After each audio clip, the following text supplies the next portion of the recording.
ನಂಜುಂಡೇಶ್ವರನ ದಿವ್ಯ ಸನ್ನಿಧಾನದಲ್ಲಿ 6ನೇ ದಿವಸದ ಸಪ್ತಾಹದ ವೈಭವಯುತವಾದಂತಹ ಕಾರ್ಯಕ್ರಮವನ್ನು ನಾವು ನೀವೆಲ್ಲ ಅನುಭವಿಸ್ತಾ ಇದ್ದೀವಿ. ಜೀವನದಲ್ಲಿ 3 ಅಹೋಭಾಗ್ಯಗಳು ದೈವದ ಗತಿಯಿಂದ ನಮಗೆ ಲಭಿಸ್ತಾವೆ. ದುರ್ಲಭಂ ತ್ರಯಮೇವೈತದ್ ದೈವಾನುಗ್ರಹ ಹೇತುಕಂ ಮನುಷ್ಯತ್ವಂ ಮುಮುಕ್ಷುತ್ವಂ ಮಹಾಪುರುಷ ಸಂಶಯಃ. ಶ್ರೀಮದ್ ಜಗದ್ಗುರು ಶಂಕರಾಚಾರ್ಯರು ವಿವೇಕ ಚೂಡಾಮಣಿಯಲ್ಲಿ ಅರ್ಪಣೆ ಕೊಡಿಸುವಂತೆ ದುರ್ಲಭವಾಗಿ, ವಿರಳವಾಗಿ, ಕ್ವಚಿತ್ತಾಗಿ ನಮಗ ಪ್ರಾಪ್ತಿ ಆಗ್ತಕ್ಕಂಥದ್ದು ಮೊದಲೇ ಯಾವುದನ್ನು ತಿಳ್ಕೊಂಡು ಕೇಳಿದ್ರ ಅದು ಮನುಷ್ಯ ಜನ್ಮ. 84 ಲಕ್ಷ ಜೀವರಾಶಿಗಳಲ್ಲಿ ಶ್ರೇಷ್ಠವಾಗಿರ್ತಕ್ಕಂಥದ್ದು, ಜೀವನದಲ್ಲಿ ಪಾವನಗತಿಯನ್ನು ಪಡೀತಕ್ಕಂಥದ್ದು ಮನುಷ್ಯ ಜನ್ಮದಿಂದ ಮಾತ್ರ ಸಾಧ್ಯ. ಅದೊಂದು ವಿಶೇಷತೆ ಏನಪ್ಪಾ ಅಂದ್ರೆ, ಮನುಷ್ಯ ಜನ್ಮಕ್ಕೆ ಬಂದಾದ ಮೇಲೆ ಪ್ರಾಣಿಗಳು ಮತ್ತು ಮನುಷ್ಯರಿಗೆ ಸ್ವಲ್ಪ ವ್ಯತ್ಯಾಸ ಇಟ್ಟಿದ್ದಾನೆ ಭಗವಂತ. ಪ್ರಾಣಿಗಳಿಗೆ ವಿಚಾರ ಮಾಡೋ ಶಕ್ತಿ ಇರೋದಿಲ್ಲ. ಆಹಾರ, ನಿದ್ರಾ, ಭಯ, ಮೈಥುನಾದಿಗಳನ್ನು ಪೂರೈಸಿ ಒಂದು ದಿವಸ ಅವು ನಿರ್ಗಮಿಸ್ತಾವ. ಆದ್ರೆ ಮನುಷ್ಯ ಜೀವನ ಹಾಗಲ್ಲ. ಪ್ರಾಣಿಗಳಿಗಿಂತ ಮಿಗಿಲಾದ ಇನ್ನೊಂದು ಶಕ್ತಿಯನ್ನ, ಚೈತನ್ಯವನ್ನ, ವಿಶೇಷವಾಗಿರ್ತಕ್ಕಂಥ ವಿಚಾರ ಶಕ್ತಿಯನ್ನ, ಪಾಪ ಪುಣ್ಯದ ಒಂದು ಪರಾಕಾಷ್ಠೆಯನ್ನ ಹುಟ್ಟಲಿಕ್ಕೆ, ತಲುಪಲಿಕ್ಕೆ ಮನುಷ್ಯ ಜನ್ಮದ ಸಹಾಯಕತೆ ಆಗ್ತಕ್ಕಂಥದ್ದನ್ನ ಭಗವಂತ ಇಟ್ಟಿದ್ದಾರೆ. ಹಾಗಾಗಿ ಜಗದ್ಗುರುಗಳು ಅನುಗ್ರಹ ಮಾಡಿದ್ರು. ಮನುಷ್ಯತ್ವ ಬರೀ ಮನುಷ್ಯರಾದರೆ ಸಾಲದು, ಮನುಷ್ಯತ್ವ ಇದ್ದಂತಹ ಮನುಷ್ಯರಾಗಬೇಕು. ಮನುಷ್ಯತ್ವ ಅಂದ್ರೆ ಹಾಗಾದ್ರೆ ನಾನು ಯಾವ ಕಾರಣಕ್ಕಾಗಿ ಇಲ್ಲಿ ಬಂದಿದ್ದೇನೆ, ಭೂಮಿಗೆ ಯಾವುದನ್ನು ಪಡಿಬೇಕಾಗಿದೆ, ಯಾವುದಕ್ಕೋಸ್ಕರ ಯಾವ ಜೀವನ ಅಂತಕ್ಕಂಥದ್ದನ್ನು ನಾವು ನಡೆಸಬೇಕು. ವಿಶೇಷವಾಗಿ ಪಾರಮಾರ್ಥದಲ್ಲಿ ನಮಗೆ ಸದ್ಗುರು ಯಾವಾಗ ಸಿಗ್ತಾನೆ, ಸದ್ಗುರುವಿನ ಅನ್ವೇಷಣೆ ಮಾಡ್ತಾ ಜೀವನವನ್ನು ಸಾಫಲ್ಯ ಮಾಡಿಕೊಂಡು ಇದೇ ಒಂದು ಜೀವನದಲ್ಲಿ ಕಡೆಯ ಜನ್ಮವನ್ನು ಮಾಡ್ಕೊಳ್ಳಿಕ್ಕೆ ಮನುಷ್ಯ ಜನ್ಮ ಮಾತ್ರ ಸಾಧ್ಯ. ಆದ್ರಿಂದಾಗಿ ಸದ್ಗುರು ದುರ್ಲಭವಾಗಿ ಲಭ್ಯವಾಗ್ತಾ ಇದ್ದಾನೆ. ಸದ್ಗುರುವಿಗಿಂತ ಮೊದಲು ನಮಗೆ ಬೇರೆ ಬೇರೆ ಬೇರೆ ಕಡೆಗೆ ಹೋಗೋದು, ಎಲ್ಲರ ಮಾತನ್ನು ಕೇಳೋದು, ಎಲ್ಲರ ವಿಷಯದಲ್ಲಿ ಚಿಂತನೆ ಮಾಡೋದು, ಹಾಗಾಗಿ ಒಂದು ನೇರವಾದ ಗುರಿ ಇರ್ತಕ್ಕಂಥದ್ದು ಪರಮಾರ್ಥದಲ್ಲಿ ನಮ್ಗೆ ಸಿಗೋದಿಲ್ಲ. ಸದ್ಗುರು ಬಂದ ಮೇಲೆ ಏನ್ ಮಾಡ್ತಾನೆ, ನಮ್ಮ ಅಜ್ಞಾನದ ತಿಗರಾಂಧಕಾರವನ್ನು ದೂರ ಮಾಡ್ತಾನೆ, ನಿಜದ ನೆಲೆಯನ್ನು ನಮಗೆ ಅರಿತು ಕೊಡ್ತಾನೆ. ಅದರಿಂದಾಗಿ ನಮಗೆ ದಾರಿ ಸುಗಮವಾಗಿ ಸಾಗ್ತದೆ. ಅದನ್ನೇ ಅಭಂಗವಾಣಿಯಲ್ಲಿ ಹೇಳೋದಾದ್ರೆ, ಗುರು ಕೃಪೆ ವೀಣ ನಾಹಿ ಆತ್ಮಜ್ಞಾನ, ಗುರು ಕೃಪೆ ವೀಣ ನಾಹಿ ಆತ್ಮಜ್ಞಾನ.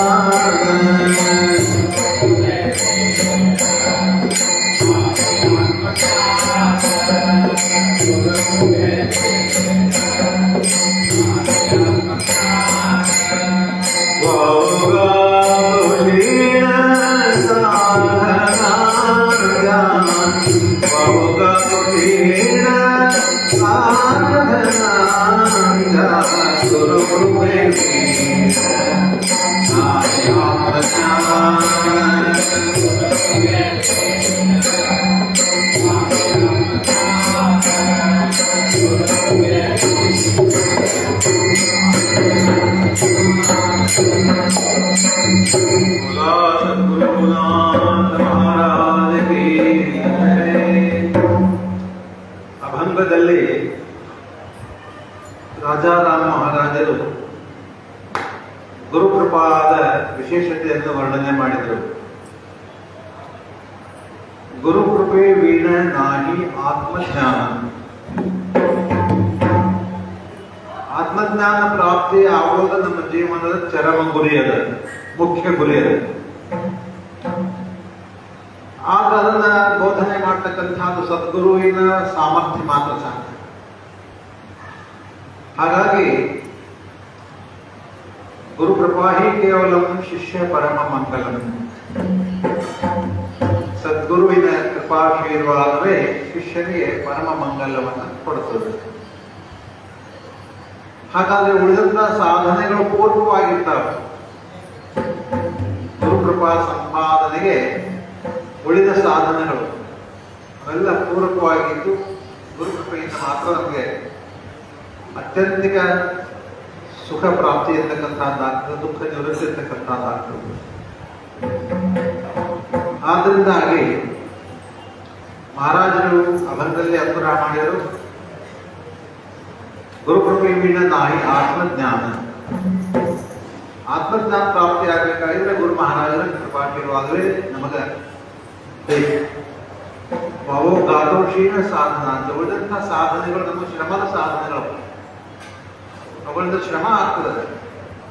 ಆಗ ಪೂರ್ತಿ ನಮ್ಮ ಗುರುಕೃಪಾ ಸಂಪಾದನೆಯಿಂದ ಆಗ್ತಕ್ಕಂಥದ್ದು ಪ್ರಯೋಜನ ಆಗೋದು.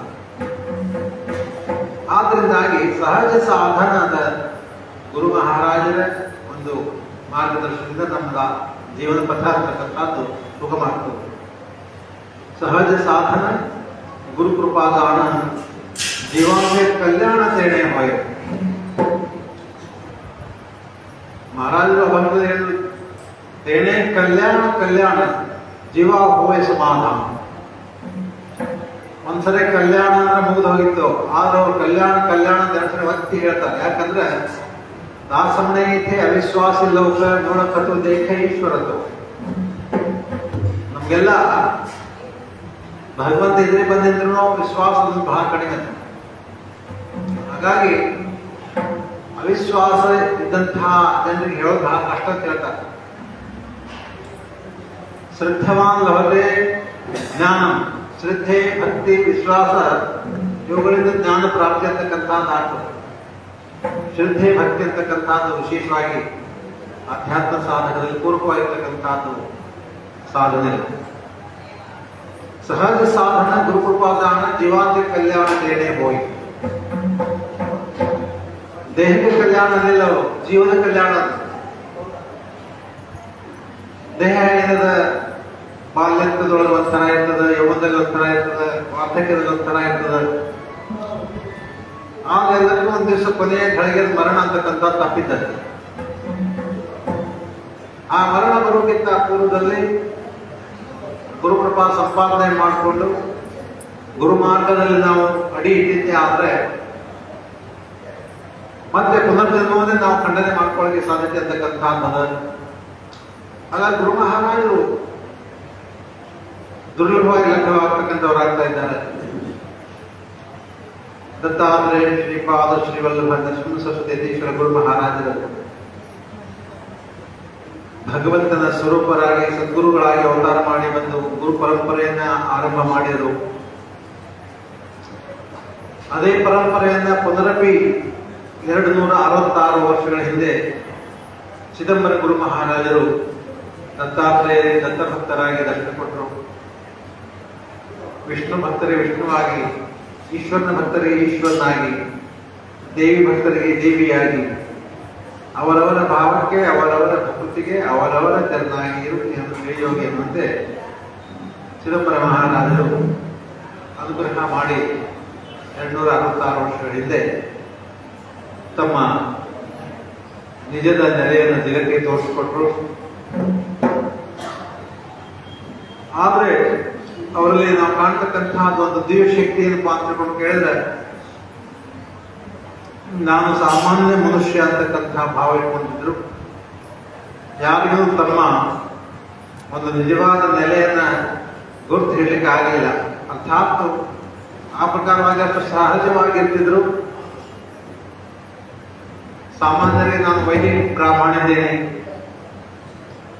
ನನ್ನಲ್ಲಿ ಅದೇನು ಇರದೇ ಇದ್ರು ಸಹ ಪರಮೇಶ್ವರನ ಹತ್ರ ಶಕ್ತಿ ಅದ, ಆ ಪರಮೇಶ್ವರದಿಂದ ಶಕ್ತಿಯನ್ನು ಅನುಗ್ರಹ ಮಾಡಿ ಉದ್ಧಾರ ಮಾಡ್ತೀನಿ ಅಂತಕ್ಕಂಥ ಭಾವ ಇಟ್ಕೊಂಡು ಅವರು ತಮ್ಮ ಜೀವನದ ಆರಂಭದಿಂದ ಇಟ್ಕೊಂಡು ಕೊನೆಯ ತನಕನೂ ಹಾಗೆ ಜಗತ್ತಿಗೆ ಮಾಯನ್ನು ಸಿಕ್ಕಿ ಹಾಕಿದ್ರು. ಅರ್ಥಾತ್ ಅಧಿಕಾರಿ ಭಕ್ತರಿಗೆ ಮಾತ್ರ ಅವ್ರದ್ದು ನಿಜದ ನೆಲೆ ಅಂತಕ್ಕಂಥ ಗೊತ್ತಾಯ್ತು. ಶಿವಶಾಸ್ತ್ರಿಗಳು ಧನಾಂತ ಪಂಡಿತರು ತಮಿಳುನಾಡಿನಲ್ಲಿರ್ತಕ್ಕಂತಹ ಮಹನೀಯರು. ಅವರು ಚಿದಂಬರ ನಾಮದ ಒಂದು ಪ್ರಚಾರವನ್ನು ಕೇಳಿದರು. ಅವರು ಸ್ವಚ್ಛ ಹೇಳಿ ಸ್ಪಷ್ಟವಾಗಿ, ಇದು ಕಲಿಯುಗ ಆದ ಭಗವಂತ ಈ ಯಾವ ಸಾಮಾನ್ಯರಂತೆ ಬರ್ಲಿಕ್ಕೆ ಸಾಧ್ಯವೇ ಇಲ್ಲ ಅಂತ ತಿಳ್ಕೊಂಡು ಹೇಳಿ ಅವರಿಂದ ಸಾಕಷ್ಟು ವಿದ್ಯಾರ್ಥಿ ವೃಂದಿತ್ತು. ಅವರಿಗೆ ವೇದ ಸಂಸ್ಕೃತ ಪಾಠಶಾಲೆ ಅಧ್ಯಾಪಕರಿದ್ದರು. ಹಾಗಾಗಿ ಅವ್ರು ಏನ್ ಮಾಡಿದ್ರು, ಏನಾದ್ರು ದೃಷ್ಟಾಂತ ಆದ್ರೂ ನೋಡೋಣ ಅಂತ ತಿಳ್ಕೊಂಡು ಹೇಳಿ ಮಲ್ಕೊಂಡಾಗ ಅವರ ಸ್ವಪ್ನದ ದೃಷ್ಟಾಂತ ಸಂಶಯಾತ್ಮ ವಿನಶ್ಯತಿ, ಸಂಶಯ ಇಟ್ಟುಕೊಂಡವರಿಗೆ ಅವನತಿ ಅಂತಕ್ಕಂತಹದ್ದದ.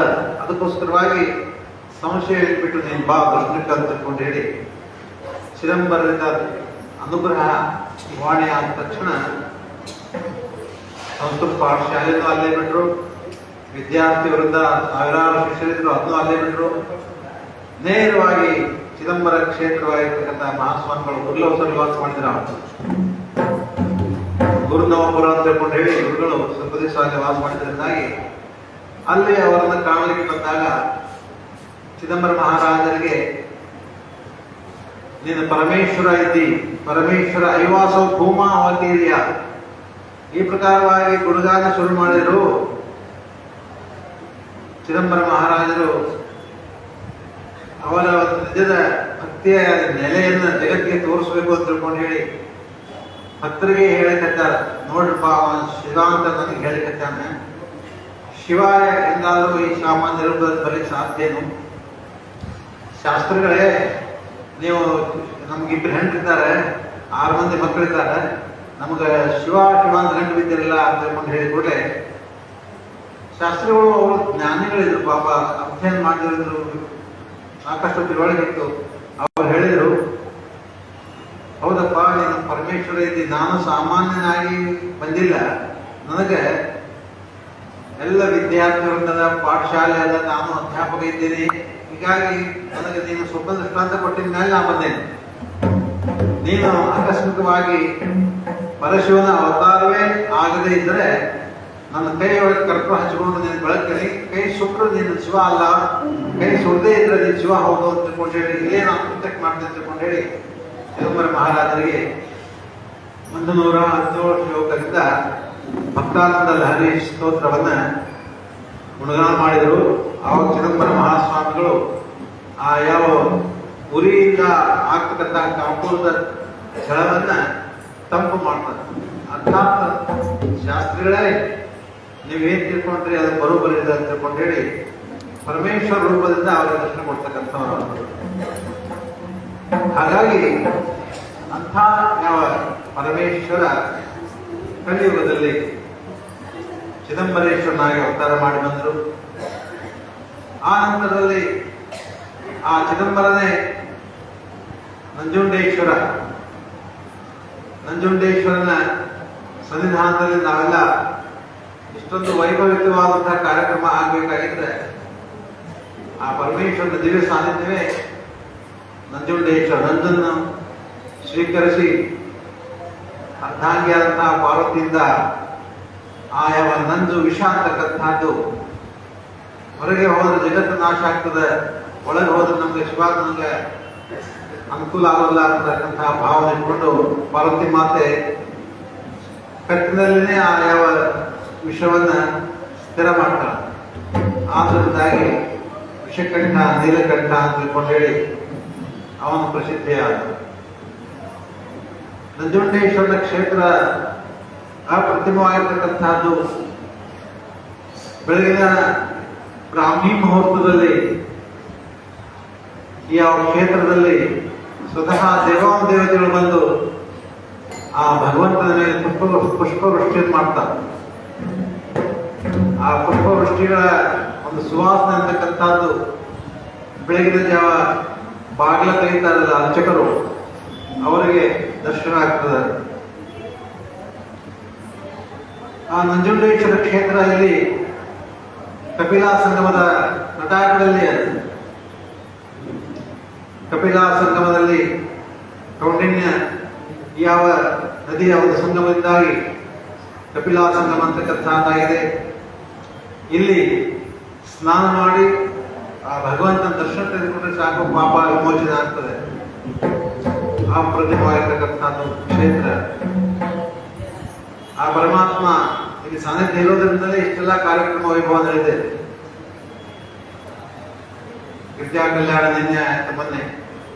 ಅಂತ ಅಪ್ರತಿಮವಾಗಿರ್ತಕ್ಕಂತಹ ಕಾರ್ಯಕ್ರಮಗಳು ಇಲ್ಲಿ ನಡೀಬೇಕಾಗಿದ್ರೆ ಆ ಪರಮಾತ್ಮನ ಸಾನ್ನಿಧ್ಯ ಅದ ಅಂತ ತಿಳ್ಕೊಂಡು ಹೇಳಿ ಇಷ್ಟೆಲ್ಲ ಕಾರ್ಯಕ್ರಮಗಳ ವೈಭವ ಅಂತಕ್ಕಂಥದ್ದಾಗುತ್ತೆ. ವಿಶೇಷತೆ ಇಲ್ಲಿ ನಮ್ಮ ವಿದ್ಯಾಧೀಶರು ಕಾರ್ಯಕ್ರಮ ಹಾಕಲಿಕ್ಕೆ ಒಂದು ವರ್ಷ ಆದ್ರೆ ಹಿಂದೆ ವಿಚಾರ ಮಾಡಿದ್ರು. ನಂಜನಗೂಡಿನಲ್ಲಿ ಒಂದು ಕಾರ್ಯಕ್ರಮ ಆಗಬೇಕು, ಮೈಸೂರಲ್ಲಿ ಮಾಡೋಣ ಅಂತಿದ್ದೀವಿ ನಾವು. ಮೈಸೂರಿಗಿಂತ ನಂಜನಗೂಡು ಬಹಳ ಶ್ರೇಷ್ಠ. ಯಾಕಂದ್ರೆ ಮೈಸೂರಿನ ಜನರನ್ನು ಇಲ್ಲಿ ಹತ್ತಿರೋದ್ರಿಂದ ಆಕರ್ಷಣೆ ಮಾಡಲಿಕ್ಕೆ ಸಾಧ್ಯತೆ ಅದಂತಕ್ಕಂಥದ್ದು. ಯಾರಿಗೆ ಎಷ್ಟು ಉಪಯೋಗ ಆಗ್ತದೆ ಹಾಗೆ ಅಂತ ತಿಳ್ಕೊಂಡು ಹೇಳಿ ಅವರು ನಂಜನಗೂಡಿನಲ್ಲಿ ಯಾವ ಕಾರ್ಯಕ್ರಮನ ಆಯೋಜನೆ ಮಾಡಿದರು. ಹಾಗಾಗಿ ಈ ಕಾರ್ಯಕ್ರಮ ಎಲ್ಲ ರೀತಿಯಿಂದ ಪೂರ್ಣ ಒಂದು ಪ್ರಕಾರವಾಗಿ ನಡೆದಿದೆ.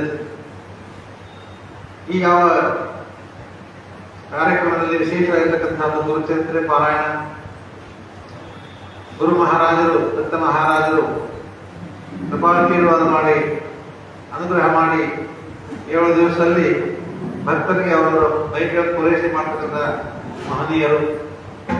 ಕಲಿಯುಗದಲ್ಲಿ ದತ್ತ ಮಹಾರಾಜರು ಮಧ್ಯಾಹ್ನ ಕಾಲದಲ್ಲಿ ಭಿಕ್ಷಾಟನೆಯಾಗಿ ಯಾವ ರೂಪದಲ್ಲಿ ಬರ್ತಾನೆ ಹೇಳಿಕಾಗ ಅಂತಕೊಂಡು ಹೇಳಿ ಅವಿಚ್ಛಿನ್ನವಾಗಿರ್ತಕ್ಕಂಥ ಅನ್ನದಾನ ಇಲ್ಲಿ ಎಲ್ಲ ಕಾರ್ಯಕ್ರಮ ಪೂರ್ವಕವಾಗಿ ನಡೆದಿದ್ದರು.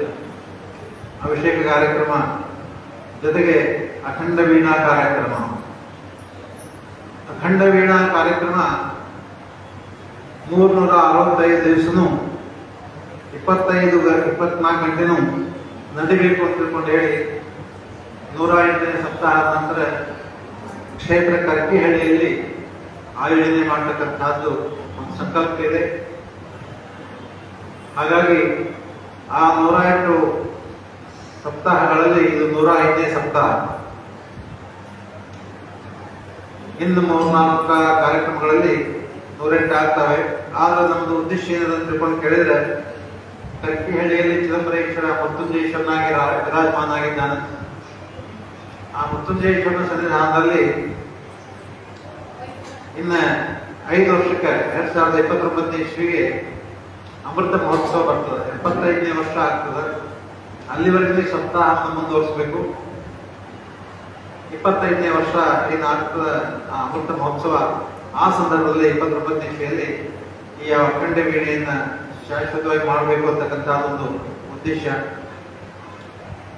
ಹಾಗಾಗಿ ಅದಕ್ಕೆ ಪೂರಕವಾಗಿ ಎಲ್ಲ ಕಡೆಗೂ ಯಾವ ಭಕ್ತಿಪತ್ತ ಅಂತಕ್ಕಂಥದ್ದನ್ನು ಬೆಳೆಸ್ತಾ ಇದ್ದಾರೆ. ಅನಿತ್ಯಾನಿ ಶರೀರಾಣಿ ಯುಗೋ ದೇವ ಶಾಶ್ವತಃ ನಿತ್ಯಂ ಸಂಹಿತೋ ಮೃತ್ಯು ಕರ್ತವ್ಯೋ ಧರ್ಮ ಸಂಗ್ರಹ. ಅನಿತ್ಯವಾಗಿರ್ತಕ್ಕಂಥ ಯಾವ ಶರೀರದ ಯಾವ ಕಾಲಕ್ಕ ಅಂತಕ ಹಂಚ್ ಹಾಕೊಂಡು ಕೂತ್ಕೊಂಡ ಅಂತ ಹೇಳಿಕ್ಕೆ ಆಗೋದಿಲ್ಲ.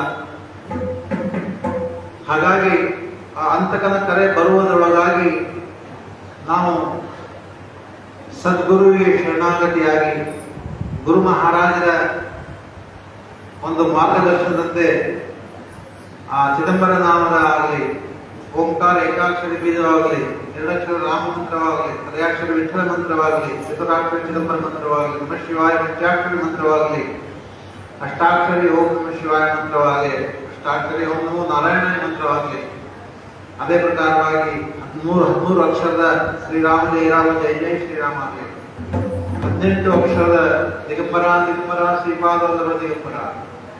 ಯಾವುದು ಗುರುಪದಿಷ್ಠವಾಗಿರ್ತಕ್ಕಂತಹ ಗುರುಮಂತ್ರ ನಮ್ಮ ಪಾಲಿಗೆ ಬಂದಿರ್ತದೆ, ಆ ಮಂತ್ರದ ಅನುಸಂಧಾನ ಮಾಡಿಕೊಂಡು ಇದೇ ಜೀವನದಲ್ಲಿ ಜನ್ಮ ಸಾರ್ಥಕ ಮಾಡ್ಕೊಳ್ಳಿಕ್ಕೆ ಈ ಸಪ್ತಾಹ ಅಂತಕ್ಕಂಥದ್ದು ಅಪ್ರತಿಮವಾಗಿರ್ತಕ್ಕಂಥದ್ದು ಸುಯೋಗ.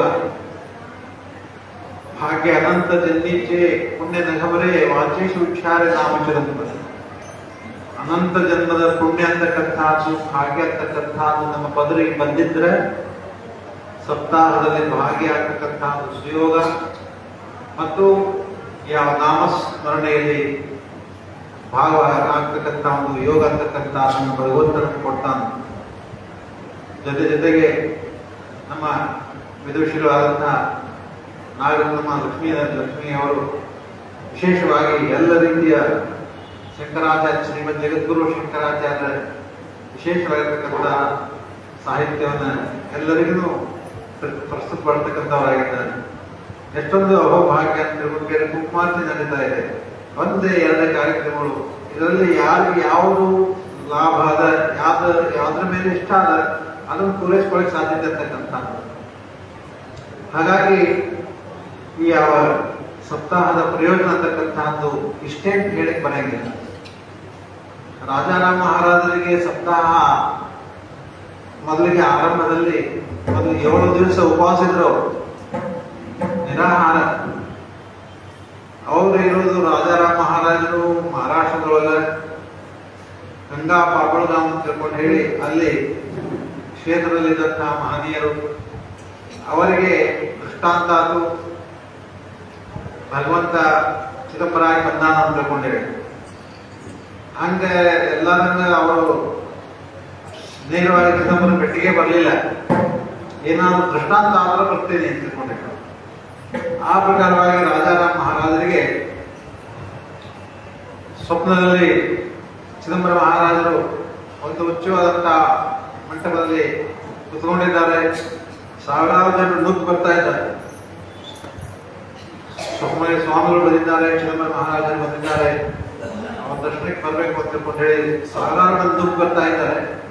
ಆ ಸಾವಿರಾರು ಜನರಲ್ಲಿ ಚಿದಂಬರ ಮಹಾರಾಜರು ರಾಜಾರಾಮಗೆ ಕೈ ಮಾಡಿ ಹೇಳ್ತಾ ಇದ್ದಾರೆ, ರಾಜಾರಾಮ ನೀನು ಬಾ ದರ್ಶನಕ್ಕೆ ಅಂತ ತಿಳ್ಕೊಂಡೆ. ಗುಪ್ತಾಗ್ತಾರೆ. ಮನದ ಇಂಗಿತವನ್ನ ಯಾರು ತಿಳ್ಕೊಂಡಿದ್ದಾರೆ ಅವರು ಮಹಾದೇವರು. ಆ ಪ್ರಕಾರವಾಗಿ ಪ್ರತ್ಯಕ್ಷ ಪರಮಾತ್ಮ ಅವತರಿಸಿದ್ದಾನೆ ಅಂತಕ್ಕಂಥ ಖಾತ್ರಿ ಆಗ್ತದೆ ಅವರಿಗೆ. ರಾಜಾರಾಮ್ ಮಹಾರಾಜರು ಆ ಸಂದರ್ಭದಲ್ಲಿ 500 ಕುದುರೆ ಶಿಲೆದಾರಾಗಿ ಮಹಾರಾಷ್ಟ್ರದಲ್ಲಿ ಸೈನಿಕ ಇಲಾಖೆಯಲ್ಲಿದ್ದರು. ಅವ್ರಿಗೆ ಜವಾಬ್ದಾರಿ ಕೆಲಸ ಇತ್ತು. ಹುಸಂಗಾಬಾದ್ ಅಂತ ತಿಳ್ಕೊಂಡು ಹೇಳಿ ನರ್ಮದಾ ನದಿ ದಂಡೆ ಮೇಲೆ ನದಿ ತೀರದಲ್ಲಿ ಅವರಿಗೆ ಕಾಯಿಲೆ ಹಾಕಿದ್ರು. ಆ ಎಲ್ಲವನ್ನು ಬಿಟ್ಟರು. ಮಹಾಸ್ವಾಮಿ ಚಿದಂಬರ ದರ್ಶನ ಅಂತ ಹೇಳಾಗಿ ಧಾವಿಸಿ ಬರ್ತಕ್ಕಂಥವರಾದರು. ಚಿದಂಬರ ಮಹಾರಾಜರ ದರ್ಶನಕ್ಕೆ ಬರಬೇಕಾದ್ರೆ ಮಹಾರಾಷ್ಟ್ರದ ಕುಂದಗೋಳದಲ್ಲಿ ಚಿದಂಬರ ಮಹಾರಾಜರಿದ್ರು. ಅವರ ದರ್ಶನ ಮಾಡ್ಕೋಬೇಕಂತ ಬಂದ್ರೆ ದಾರಿ ನಡು ತಪ್ಪು ಹೋಗ್ತದೆ. ಈಗ ನಂಗೆ ಸರಳ ದಾರಿ ಇರ್ಲಿಲ್ಲ. ಅವಾಗ ಕುದುರೆ ಮೇಲೆ ಬರ್ಬೇಕು, ಅಡವಿ ಎಲ್ಲ ಅಡ್ಡಾಡ್ಕೊಂಡ್ ಬರ್ಬೇಕು. ಆ ಸಂದರ್ಭದಲ್ಲಿ ಚಿದಂಬರ ಮಹಾಸ್ವಾಮಿಗಳು ದನಗಾಯ ವಿಷಯದಿಂದ ಬರ್ತಕ್ಕಂಥವರಾದ್ರು. ಕಲಿಯುಗ ಇದು ರಾಜಾರಾಮ. ದಾರಿ ತಪ್ಪು ಮಂದಿ ಬಹಳ. ದಾರಿ ತೋರಿಸ್ಲಿಕ್ಕೆ ನಾನು ಬಂದೇನೆ ಅಂತ ತಿಳ್ಕೊಂಡು ಹೇಳಿ ನನ್ನ ಹಿಂದೆ ಬಾ ಅಂತ ತಿಳ್ಕೊಂಡು ಹೇಳಿ ಮುಂದೆ ಸ್ವಲ್ಪ ದೂರ ಹೋದ್ರು. ಅಷ್ಟೊತ್ತಿಗೆ ಕುಂದಗೋಳದ ದಾರಿ ಸಿಕ್ತು. ಅವ್ರ ಮಾಯ. ರಾಜಾರಾಮ್ ಮಹಾರಾಜರಿಗೆ ಅನಿಸ್ತು, ನನ್ನ ಸ್ವಾಮಿ, ನನ್ನ ಪ್ರಭು ನನ್ನ ಎದುರಿಗೆ ಬಂದ್ರು ನಾನು ಕಂಡು ಹಿಡಿಯಲಿಲ್ಲ, ಗುರುತು ಮಾಡಲಿಲ್ಲ ಅಂತ ತಿಳ್ಕೊಂಡು ಹೇಳಿ ಮನ್ಸಿಗೆ ಖಿನ್ನ ಆತು. ಚಿದಂಬರ ಮಹಾರಾಜರ ದರ್ಶನಕ್ಕೆ ಬಂದರು. ಕುಂದಗೋಳದೊಳಗೆ ಬಾಳಂದೇವ್ರ ಮನೆ ಅಂತದ. ಆ ಮನೆಯಲ್ಲಿ ಮಹಾಸ್ವಾಮಿಗಳು ವಾಸ್ತವ್ಯ ಮಾಡಿದ್ರು. ಆಗ ರಾಜಾರಾಮ್ ಮಹಾರಾಜರಿಗೆ ಪಾಳೆ ಹಚ್ಚಲಿಕ್ಕೆ ಅಂದ್ರೆ ಇಲ್ಲಿಂದ ನದಿ ತನಕ ದೂರ ಹೋಗ್ತಾಯಿತ್ತು. ಅಷ್ಟು ದೂರ ಪಾಳೆ ಇತ್ತು. ಅದೇ ಮಹಾಸ್ವಾಮಿಗೆ ನನ್ನ ಒಂದು ಆಗಮನ ಅರ್ಥಾತ್ ನನ್ನ ಒಂದು ಅಂತರಂಗದ ತುಡಿತ ಅಂತಕ್ಕಂಥ ಗೊತ್ತಾಗೋದಿಲ್ಲವೇ. ಮಹಾಸ್ವಾಮಿ ಅವನಾಗಿ ನಾನು ಎದುರಿಗೆ ಬರಲಿ ಅಂತ ತಿಳ್ಕೊಂಡು ಹೇಳಿ ಅಲ್ಲೇ ಒಂದು ಗಾವಠಾಣದಲ್ಲಿ ಒಂದು ಮನೆಯಲ್ಲಿ ದನ ಕಟ್ಟೋ ಮನೆಯನ್ನು ಬಾಡಿಗೆ ಇಟ್ಕೊಂಡು ಅಲ್ಲೇ ಏಕಾಸನದಲ್ಲಿ ಕೂತ್ಕೊಂಡ್ಬಿಡ್ತಾರೆ. ಧ್ಯಾನಾವಸ್ಥಿರ ತದ್ಗತೆಯ ಮನಸ್ಸ ಪಶ್ಯಂತಿ ಎಂ ಯೋಗಿನೋ. ಧ್ಯಾನಕ್ಕೆ ಕುತ್ಕೊಂಡು 3ನೇ ದಿವಸ ರಾಜಾರಾಮರಿಗಾದಂತ ಹಸಿವು ನೀರಡಿಕೆ ಚಿದಂಬರನಿಗೆ ಆಗಲಿಕ್ಕೆ ಶುರುವಾಯಿತು. ಮಹಾರಾಜರಿಗೆ ಅನಿಸಿತು, ನನ್ನ ಭಕ್ತ ನೀರು ಇಲ್ಲದೆ ಆಹಾರದೆ ಸುಮ್ಮನೆ ಏಕಾಸನದಲ್ಲಿ ಕುತ್ಕೊಂಡ್ಬಿಟ್ಟಿದ್ದಾನೆ, ಹೋಗ್ಬೇಕು ಅಂತ ಹೇಳಿ ಅವನಿಗೆ ಒಲೆ ನಾರಳ ಸಾಕರ ಫರಾಳಾಸಿ ಜಿಲ್ಲೆ ಕೋಟ ಭರ ಹೊಟ್ಟೆ ತುಂಬ ಅವನಿಗೆ ಹಸಿ ಕೊಬ್ಬರಿ ಸಕ್ಕರೆ ತಿನ್ನಿಸ್ಲಿಕ್ಕೆ ಹತ್ತರು. ಆ ಸಂದರ್ಭದಲ್ಲಿ ರಾಜಾರಾಮ್ ಮಹಾರಾಜರಿಗೆ ಹಸಿವು ಆಗಿತ್ತು. ಅವರು ತಿಂತಾ ಇದ್ರು, ಮಹಾಸ್ವಾಮಿ ಹಾಕ್ತಾ ಇದ್ರು ಬಾಯೊಳಗೆ. ಬೆಳಕು ಹರಿತು, ಏನು ಬ್ರಾಹ್ಮಿ ಮಹೋತ್ ಬಂದ ಕೂಡಲೇ ಚಿದಂಬರ ಮಹಾರಾಜರು ಗೊತ್ತರಾದ್ರು. ಆವಾಗ ಚಿದಂಬರ ಮಹಾರಾಜರು ನನಗೆ ಸ್ವಪ್ನದಲ್ಲಿ ಯಾಕೆ ಕೊಟ್ಟರು, ಪ್ರತ್ಯಕ್ಷ ಯಾಕೆ ದರ್ಶನ ಕೊಟ್ಟಿಲ್ಲ, ಮತ್ತೆ ಅವ್ರು ಪ್ರತ್ಯಕ್ಷ ಬರೋವರೆಗೆ ನಾನು ಮತ್ತೆ ಉಪವಾಸ ಮಾಡ್ತಾ ಇದ್ದುಕೊಂಡ್ರೆ ಮತ್ತೆ 3 ದಿವಸ ಉಪವಾಸ ಮಾಡಿದ್ರು. ಆ ಸಂದರ್ಭದಲ್ಲಿ ಚಿದಂಬರ ಮಹಾಸ್ವಾಮಿಗಳು 7ನೇ ದಿವಸ ಬೆಳಗ್ಗೆ ಬಂದು, ರಾಜಾರಾಮ ಇವತ್ತಿನ ದಿವಸ ನನ್ನ ದರ್ಶನಕ್ಕೆ ನೀನು ಬಾ ಅಂತ ಹೇಳಿ ಹೋದ್ರು. ರಾಜಾರಾಮರು ಅವ್ರ ಬಂಧುಗಳು ನಿಂಬಾಜಿ ಅಂತ ತಿಳ್ಕೊಂಡು ಹೇಳಿ, ಅವ್ರ ಹೆಂಡತಿ ರಾಧಾ ಅಂತ ತಿಳ್ಕೊಂಡು ಹೇಳಿ ಅವರೆಲ್ಲರೂ ಕೂಡಿ ಚಿದಂಬರ ಮಹಾರಾಜರ ದರ್ಶನಕ್ಕೆ ಹೋಗ್ತಾರೆ. ಚಿದಂಬರ ಮಹಾರಾಜರ ದರ್ಶನಕ್ಕೆ ಹೋಗೋದ್ರೊಳಗೆ ಚಿದಂಬರ ಮಹಾರಾಜರು ಸ್ವಾಗತಕ್ಕಾಗಿ ಮುಂದೆ ಭಕ್ತನ ಸ್ವಾಗತಕ್ಕಾಗಿ ಭಗವಂತ ನಿಂತಾನೆ. ಹಾಗಾದ್ರೆ ಭಕ್ತನ ಯೋಗ್ಯತೆ ಎಷ್ಟು ಇರಬೇಕು? ರಾಜಾರಾಮ್ ಮಹಾರಾಜರು ಸಾಮಾನ್ಯ ಇರಲಿಲ್ಲ. ಅವರು ಪಾಂಡುರಂಗನ ಅವತಾರ ಚಿದಂಬರ ಮಾಡಿದಾಗ ನಾಮದೇವ ತುಕಾರಾಮರಾಗಿದ್ರು. ಚಿದಂಬರೇಶ್ವರ ದ್ವಾಪರಿ ಕೃಷ್ಣನಾದಾಗ ಬುದ್ಧವಾಗಿದ್ರು. ಅದೇ ಪ್ರಕಾರವಾಗಿ ಸ್ವಾಮಿ ಚಿದಂಬರ ತ್ರೇತಾಯುಗದಲ್ಲಿ ರಾಮನಾದಾಗ ಅಂಗದಾಗಿದ್ರು. ಪ್ರಹ್ಲಾದರಾಜರಾದಾಗ ಕೃತ್ಯದಲ್ಲಿ ಚಿದಂಬರ ಮಹಾರಾಜರು ಪ್ರಹ್ಲಾದರಾಜರಾಗಿದ್ದರು ರಾಜಾರಾಮ್ ಮಹಾರಾಜರು. ಈ ಪ್ರಕಾರವಾಗಿರುವುದಾದ್ದರಿಂದ ರಾಜಾರಾಮ್ ಮಹಾರಾಜರಿಗೆ ಚಿದಂಬರ ಮಹಾರಾಜರ ಕಂಡ ಕೂಡಲೇ ಅಂತಃಕರಣಕ್ಕೆ ಬಂತು. ಪಟಾಕಿ ತಗೊಂಡಿದ್ರು, ಬಹಳ ಪಟಾಕಿ ಹಾಸ್ಲಿಕ್ಕಂದ್ರು, ಗುಲಾಲು ಹಾಕಿಕಂದ್ರು. ರಾಜಾರಾಮನಿಗೆ ಸಾಂತ್ವನ ಮಾಡಿದರು. ದುಃಖಿಸಿ ಬಿಕ್ಕಿಸಿ ಬಿಕ್ಕಿಸಿ ಆನಂದ ಭಾಷಂತಕ್ಕಂಥ ಬರ್ಲಿಕ್ಕಂತು ರಾಜಾರಾಮ್ ಮಹಾರಾಜರಿಗೆ ಒಂದು ಜನ್ಮದ ನಂಟಲ್ಲ, ಭಗವಂತದ್ದು ಮತ್ತು ಭಕ್ತಂದು ಅನಂತ ಜನ್ಮಗಳ ಒಂದು ಸಖ್ಯ ಇರುವುದಾದ್ದರಿಂದಾಗಿ ಅಂತಃಕರಣಕ್ಕೆ ಬರ್ತದೆ ರಾಜಾರಾಮ್ ಮಹಾರಾಜರಿಗೆ. ಏನ್ ಬೇಕು ಕೇಳ್ಕೊ ಅಂತ ಹೇಳ್ತಾರೆ ಚಿದಂಬರ ಮಹಾರಾಜರು ರಾಜಾರಾಮರಿಗೆ. ಅಪ್ಪ ನೀನ್ ದರ್ಶನ ಆಗ್ತಂತಾರೆ, ನೀನ್ ನನ್ ಬೇಡ ಬೇಡ ಅಂತ ಹೇಳ್ತಾರೆ. ನೀನು ದರ್ಶನ ಕೊಡ್ತೀರಿ, ಕೊಡುವುದಾದ್ರೆ ಏಕಾಂತದಲ್ಲಿ ಕೊಡು, ನಾವು ನೀನು ಇಬ್ಬರೇ ಇರಬೇಕು, ಅವಾಗ ನೀನ್ ಕೇಳ್ತದೆ ಅಂತ ಹೇಳ್ಬೇಕಂತ ಆ ಭಾವ ವ್ಯಕ್ತಪಡಿಸಿದಾಗ ಆಯ್ತಪ್ಪ ಅಂತ ಹೇಳಿ ಏಕಾಂತದಲ್ಲಿ ಕರ್ಕೊಂಡು ಹೋದರು ರಾಜಾರಾಮ್ ಮಹಾರಾಜರಿಗೆ.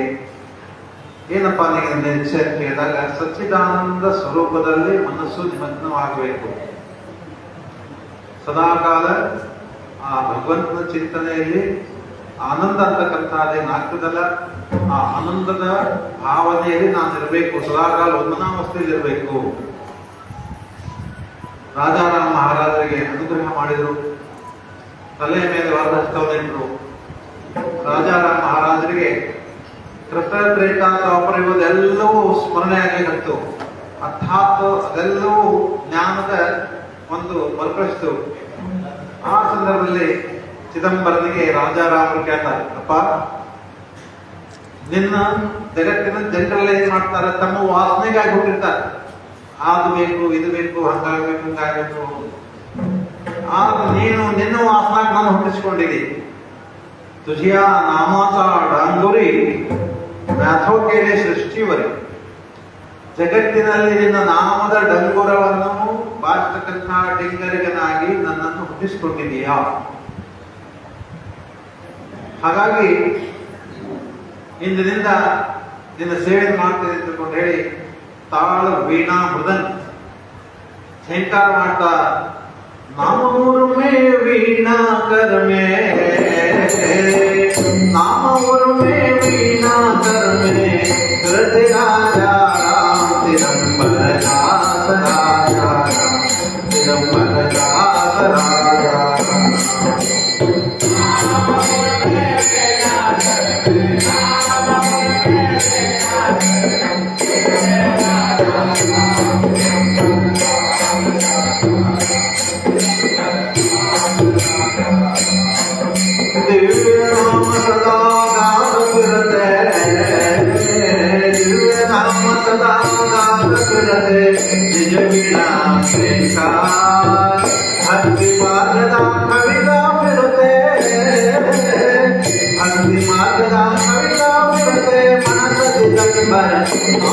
चिदंबरदास राजा चिदंबरदास राजा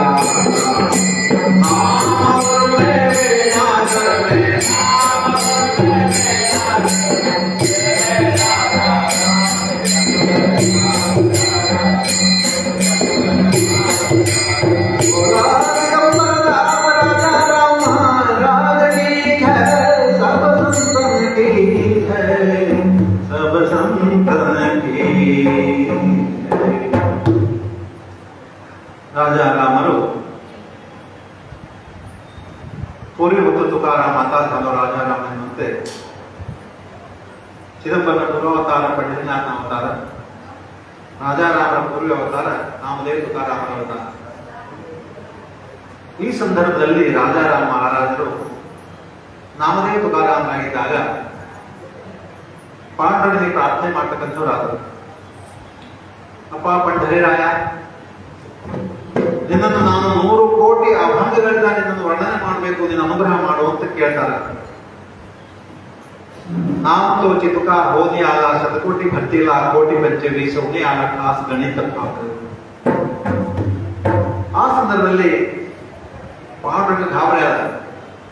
100 ಕೋಟಿ ಅಭಂಗ ನೀನು ಬರಿಬೇಕಾಗಿದ್ರೆ ರಾಜ ನಾಮದೇವ ತುಕಾರಾಮ, ಎಷ್ಟು ಆಯುಷ್ಬೇಕು, ನಿನ್ನ ಸಲುವಾಗಿ ನಾನು ಹೊಟ್ಟು ಬರಬೇಕು, ಅಭಂಗ ನಿನ್ನ ಕಡೆಯಿಂದ ಬರೆಸ್ಕೋಬೇಕು, ನಾವು ಶ್ರವಣ ಮಾಡಬೇಕು, ಆನಂದ ಕೊಡಬೇಕು, ಆಗಲಿ ಭಕ್ತನ ಇಚ್ಛಾ ಭಗವಂತನ ಇಚ್ಛಾ ಅಂತ ತಿಳ್ಕೊಂಡು ಹೇಳಿ ಅನುಗ್ರಹ ಮಾಡಿದ. ಆ ಸಂದರ್ಭದಲ್ಲಿ ನಾಮದೇವರಾಗಿ ಕೆಲವು ಅಭಂಗಗಳು ಬರೆದರು, ನಾಮದೇವರ ನಂತರ ತುಕಾರಾಮರಾಗಿ ಮತ್ತೆ ಕೆಲವು ಅಭಂಗಗಳು ಬರೆದರು, ಮತ್ತೆ 1,51,491 ಅಭಂಗಗಳು ಬಾಕಿ ಉಳಿತು. ಆ ಸಂದರ್ಭದಲ್ಲಿ ಚಿದಂಬರೇಶ್ವರಾಗಿ ಪಾಂಡವನ್ ಬಂದ, ರಾಜಾರಾಮರಾಗಿ ಆಯಾ ತುಕಾರಾಮ ಮಹಾರಾಜರು ಬಂದರು. ಅಭಂಗಾತಿ ಪಾಲಿ ದಿಲಿಮಂಜ ಕಡೆ ಅಭಂಗ ಮುದ್ರೇಶ್ ದಾಸಮಣೆ ಮುದ್ರಿಕಾ ಇಟ್ಟುಕೊಂಡು ಅಭಂಗಗಳನ್ನು ಬರೆದರು. ಚಿದಂಬರ ಮಹಾಸ್ವಾಮಿಗಳನ್ನ ಅನುಗ್ರಹ ತೆಗೆದುಕೊಂಡು ತಾಳವೀಣಾ ಮೃದಂಗಗಳು, ಈ ತಾಳವೀಣಾ ಮೃದಂಗಗಳ ಸಾಹಿತ್ಯದಿಂದ ಬೇರೆ ಭಾಳ ಇದು ಅದು. ಎಲ್ಲಿ ಈ ನಾಮ ಘೋಷ ಆಗ್ತದೆ, ಎಲ್ಲಿ ತಾಳವೀಣಾ ಮೃದಂಗ ಗರ್ಜನೆ ಆಗ್ತದೆ, ಅಲ್ಲಿ ಭೂತ ಪ್ರೇತ ಪಿಶಾಚಿಗಳು ಉಚ್ಚಾಟನೆ ಆಗ್ತಾವ. ಅಲ್ಲಿ ನಾವು ಯಾವ ನಿಲ್ಲುವುದಿಲ್ಲ. ಅಷ್ಟೊಂದು ಸಾಮರ್ಥ್ಯ ಇದ್ದಂತಹದ್ದು ವೀಣಾ ಮೃದಂಗದ ಮತ್ತು ಮೃದಂಗದ ತಾಳದ ಒಂದು ಸಪ್ಪಳದೊಳಗೆ ಅಷ್ಟು ಶಕ್ತಿ ಅಂತಕ್ಕಂಥದ್ದು.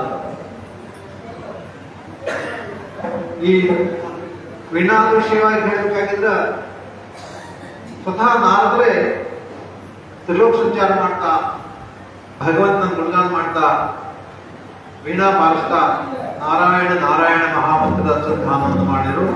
ಇದು ನಾರದರ ಕಾಲದಂತಹ ಈ ಸಪ್ತಾಹ ಆಗಲಿ, ಈ ಯಾವ ವೀಣಾ ಮೃದಂಗದ ಒಂದು ಝೇಂಕಾರ ಆಗಲಿ, ಇದು ಹಿಂದೂ ನಿನ್ನೆಯದಲ್ಲ. ಇದು ಆಗಮಿಸಿದ್ದು ನಾರದರ ಕಾಲದಿಂದ ನಾರಾಯಣನನ್ನು ಅನುಸಂಧಾನ ಮಾಡುವಂತಹ ಸಾಧನೆ ಇದು.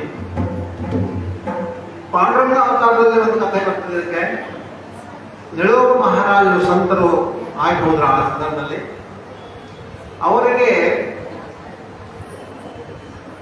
ಅವರ ಗುರುಗಳು ಸದೇಹವಾಗಿ ಭಗವಂತನ ಸೇರಿದರು ತುಕಾರಾಮ ಮಹಾರಾಜರು. ಹಾಗಾಗಿ ನನ್ನ ಗುರು ಮಹಾರಾಜರು ನನ್ನ ಅನುಪಸ್ಥಿತಿಯೊಳಗೆ ವೈಕುಂಠಕ್ಕೆ ಹೋದ್ರು. ಅವರ ದರ್ಶನ ಆಗೋ ತನಕ ನಾವು ನಿರಶನ ವೃತ ಮಾಡಲಿ ಅಂತಕೊಂಡು ಹೇಳಿ ಕುತ್ಕೊಂಡ್ಬಿಟ್ರು. ಆ ಸಂದರ್ಭದೊಳಗೆ 20 ದಿವಸ ಆದ್ಮೇಲೆ ಪಂಢರನಾಥ ಬಂದ. ಅಪ್ಪ, ನಿನ್ನ ತುಕಾರಾಮ ಮಹಾರಾಜರಿಗೆ ಅನುಗ್ರಹ ಮಾಡಿದಂತಹ ದೈವತ ನಾನು ಇದ್ದೇನೆ, ನಿನ್ನ ಇಚ್ಛಾ ಏನು? ಚೀಟಿ ನಾನು ನಿನ್ನ ಕರೆದೇ ಇಲ್ಲ, ನನಗೆ ನನ್ನ ಗುರು ಮಹಾರಾಜ ಇರಬೇಕು. ಆ ಗುರು ಮಹಾರಾಜ ದರ್ಶನಕಾಯ ನಾನು ತಿಳ್ಕೊಂಡು ತಿಳ್ಕೊಂಡು ಹೇಳಿ ಮತ್ತೆ 20 ದಿವಸ ತಗೊಂಡು ಆಮೇಲೆ ಸ್ವತಃ ಈ ತಾಳ ವೀಣಾ ಮೃದಂಗ ಇಟ್ಕೊಂಡು ತುಕಾರಾಮ ಮಹಾರಾಜ ಬಂದು ಅವರಿಗೆ ಅನುಗ್ರಹ ಮಾಡಿದಪ್ಪ, ಇನ್ನು ಮುಂದಿನ ಮನ್ವಂತರದಲ್ಲಿ ಅಧಿಕಾರಿ ಭಕ್ತರು ಕಡಿಮೆ, ಆದ್ರಿಂದಾಗಿ ನೀನು ಹೀಗೆ ಹಠ ಹಿಡಿಬೇಡ.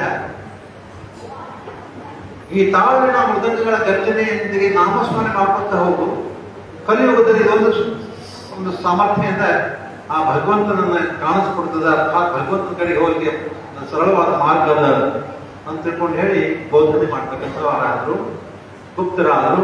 ಅಂದಿನಿಂದ ಈ ಯಾವ ತಾಳ್ವಿನ ಮೃದಂಗಗಳು ಸ್ವತಃ ವೈಕುಂಠದಿಂದ ತುಕಾರಾಮ್ ಮಹಾರಾಜರು ಅನುಗ್ರಹ ಮಾಡಿದರು.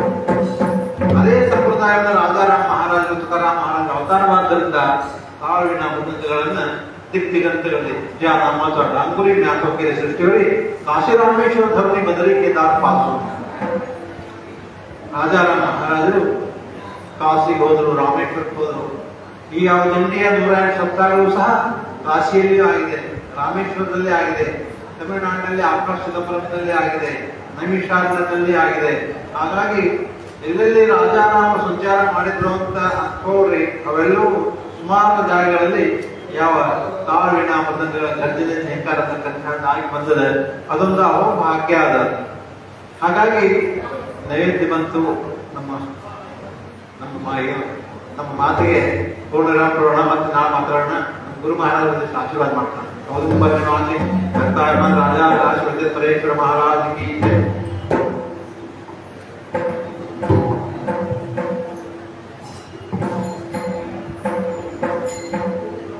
ಗುರು ಬ್ರಹ್ಮ ಗುರು ವಿಷ್ಣು ಗುರುದೇವ ಮಹೇಶ್ವರ ಗುರು ಸಾಕ್ಷಾತ್ ಪರಬ್ರಹ್ಮ ತಸ್ಮೈ ಶ್ರೀ ಗುರುವೇ ನಮಃ. ಸದ್ಗುರು ಮಹಾರಾಜರ ಕೃಪಾಶೀರ್ವಾದನೆ ನಮ್ಮ ಜೀವನದ ಪರಮ ಧ್ಯೇಯ, ಪರಮ ಗುರಿ ಆಗಿರ್ತದೆ. ಸದ್ಗುರು ಕೃಪಾದಿಂದಲೇ ಇಷ್ಟೆಲ್ಲ ಕಾರ್ಯಕ್ರಮ ನಡೆಯಲಿಕ್ಕೆ ಸಾಧ್ಯದ. ಯಾವ ನಂಜನಗೂಡಿನ ಶ್ರೀಕಂಠೇಶ್ವರ ಸ್ವಾಮಿಯ ಸನ್ನಿಧಾನದಲ್ಲಿ ದಿವ್ಯ ಸನ್ನಿಧಾನ ಮತ್ತು ಇವತ್ತು ಮುಂಜಾನೆ 5 ಯತಿಗಳು ರಾಘವೇಂದ್ರ ಸ್ವಾಮಿಗಳ ಪರಂಪರೆಯಲ್ಲಿ ಬರುವಂತಹ 5 ಯತಿಗಳ ದರ್ಶನ ಆಯಿತು. ಬೃಂದಾವನ 5 ಯತಿಗಳ ಬೃಂದಾವನದ ದರ್ಶನ, ಕೌಂಡಿನ್ಯ ನದಿಯ ದರ್ಶನ. ಇಂತಹ ಒಂದು ದಿವ್ಯ ಸಾನ್ನಿಧ್ಯದಲ್ಲಿ ಇಷ್ಟೆಲ್ಲ ವೈಭವ ನಡಿಬೇಕಂತಂದ್ರೆ ಆ ಸದ್ಗುರು ಮಹಾರಾಜರ ಕೃಪಾಶೀರ್ವಾದನೇ ಕಾರಣ. ಯಾಕಂದ್ರೆ ವಿದ್ಯಾಧೀಶ್ ಮಹಾರಾಜರು ಮುಂಜಾನೆ ಹೇಳಿದ್ರು, ಯಾಕೆ ಅವರು ಈ ಸಮಯಕ್ಕೆ ನಂಜನಗೂಡು ಕ್ಷೇತ್ರ ಆರಿಸ್ಕೊಂಡ್ರು, ಬೇರೆ ಎಲ್ಲ ಕ್ಷೇತ್ರಗಳಿದ್ವು.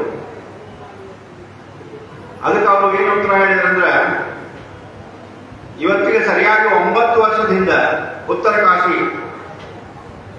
ಕಾಶಿಯಲ್ಲಿ ಸಪ್ತಾಹ ಆಗಿತ್ತು. ಅದೇ ಒಂದು ದಿವ್ಯ ಮುಹೂರ್ತಕ್ಕೆ ದಕ್ಷಿಣ ಕಾಶಿ ಆದಂತಹ ನಂಜನಗೂಡಿನಲ್ಲಿ ಆ ಒಂದು ಸಪ್ತಾಹ ನಡೆಯುತ್ತೆ. ಅದೊಂದು ಈ ಸಪ್ತಾಹದ ವಿಶೇಷ. ಸರಿಯಾಗಿ 9 ವರ್ಷದ ಹಿಂದೆ ಕಾಶಿಯಲ್ಲಿ ಆದರೆ 9 ವರ್ಷದ ನಂತರ ದಕ್ಷಿಣ ಕಾಶಿ ಆದಂತಹ ನಂಜನಗೂಡಿನಲ್ಲಿ ಇದು ಸಪ್ತಾಹ ನಡೆಯುತ್ತೆ. ಇದೆಲ್ಲ ಕಾರ್ಯಕ್ರಮಗಳು ಗುರು ಮಹಾರಾಜರಾದಂತ ವೆಂಕಟಾಚಲ ಅವಧೂತರ ಒಂದು ಆಶೀರ್ವಾದನೇ ಇದಕ್ಕೆ ಕಾರಣದ. ಏನು ಉತ್ತರ ಭಾರತದೊಳಗೆ ಸಪ್ತಾಹ ಆಯಿತು, ಅಲ್ಲಿಂದ ಉತ್ತರ ಭಾರತ ಕಾಶಿ ಒಳಗೆ, ಅಲ್ಲಿಂದ ಮುಂದೆಲ್ಲ ಗುರು ಮಹಾರಾಜರು ಇಚ್ಛಾ ಆದಂತೆ ನಡೆಯಲಿಕ್ಕೆ ಅಂತ ಹೇಳಿ ವಿದ್ಯಾಧೀಶ್ ಮಹಾರಾಜ ಹೇಳಿದ್ರು. ಆ ಪ್ರಕಾರವಾಗಿ ಒಂದು ಸಾರಿ ಗುರು ಮಹಾರಾಜರಿಗೆ ನಾವು ಸರ್ವ ಸಮರ್ಪಣೆ ಮಾಡಿಬಿಟ್ರೆ ಮುಂದೆ ನಮ್ದು ವೈಯಕ್ತಿಕ ಅನ್ನೋದು ಏನಿರಂಗಿಲ್ಲ. ನಮ್ದು ಜ್ಞಾನ ಏನೆಲ್ಲ ಸಾಧನ ಏನೆಲ್ಲ ಅದೆಲ್ಲ ಝೀರೋ. ಎಲ್ಲ ಸರ್ವಸ್ವವನ್ನು ಗುರು ಸಮರ್ಪಣೆ ಮಾಡಿದ್ರೆ ಗುರು ಮಹಾರಾಜರೇ ಒಂದು ಮಾರ್ಗದರ್ಶನ ಮಾಡ್ತಾರೆ. ಅದೆಲ್ಲದಕ್ಕೂ ಕಾರಣ ಇಷ್ಟೆಲ್ಲ ವಿದ್ಯಾಧೀಶರು ಮಹಾರಾಜರು ಸಪ್ತಾಹಗಳನ್ನೇನು ಮಾಡಿರ್ತಾರೆ. ಒಂದಕ್ಕಿಂತ ಒಂದು ವೈಭವ. ದತ್ತಕ್ಷೇತ್ರಗಳಲ್ಲಿ ಗಾಂಧಾಪುರದಲ್ಲಿ ಎಲ್ಲರೂ ಸ್ಮರಣೆ ಮಾಡುವಂತಹ ಸಪ್ತಾಹ. ಮತ್ತೆ ಮುಂದೆ ನಸೋಬಾಡಿಯಲ್ಲಿ ಇತ್ತೀಚೆಗೆ ಆಯಿತು, ಅದು ವೈಭವದಿಂದ ಆಯಿತು. ನಾವು ಮತ್ತೆ ನಸೋಬಾಡಿ ಹೋಗೋ ಪ್ರಸಂಗ ಬಂದಾಗ ಅಲ್ಲಿರುವಂತಹ ಪೂಜಾರಿಗಳೆಲ್ಲ ಮತ್ತೆ ನನ್ನ ನೆನಪು ಮಾಡಲಿದ್ದಾರೆ. ಭಾಳ ಚಲೋ ಆಯ್ತು ನಿಮ್ಮ ಸಪ್ತಾಹ, ಚಿದಂಬರ ನಾಮಗರ್ಜನೆ. ಅದಕ್ಕೆ ಎಲ್ಲದಕ್ಕೂ ಕಾರಣ ಅದು ಸದ್ಗುರು ಶಕ್ತಿ. ಆ ರಾಜಾರಾಮ್ ಮಹಾರಾಜರು ಆ ಚಿದಂಬರ ಮಹಾಸ್ವಾಮಿ ಸದ್ಗುರು ಆಗಿ ಆಶೀರ್ವಾದ ಮಾಡಿದ್ರು. ಆಮೇಲೆ ಅವರದೊಂದೆಲ್ಲ ಪೂರ್ವ ಜನ್ಮದ ಎಲ್ಲ ಅವತಾರದ ಸ್ಮರಣ ಆಯಿತು. ಅದಕ್ಕೆ ಅಂತ ಒಂದು ಸದ್ಗುರು ಶಕ್ತಿ ಒಂದ್ಸಲ ಸಿಕ್ಕ ಮೇಲೆ ಅದರಿಂದನೇ ಮುಂದೆ ನಾನೆಲ್ಲ ಕಾರ್ಯಕ್ರಮಗಳು ನಡೀತಾವ ಅಂತ ಹೇಳ್ತಾ ಈಗಾಗಲೇ ಮುಂದೆ ನೈವೇದ್ಯ ಮತ್ತು ಪೂಜಾ ಆರತಿ ನಡೀತದ, ಒಂದು ಮಹಾಪ್ರಸಾದ ನಡೀತದ.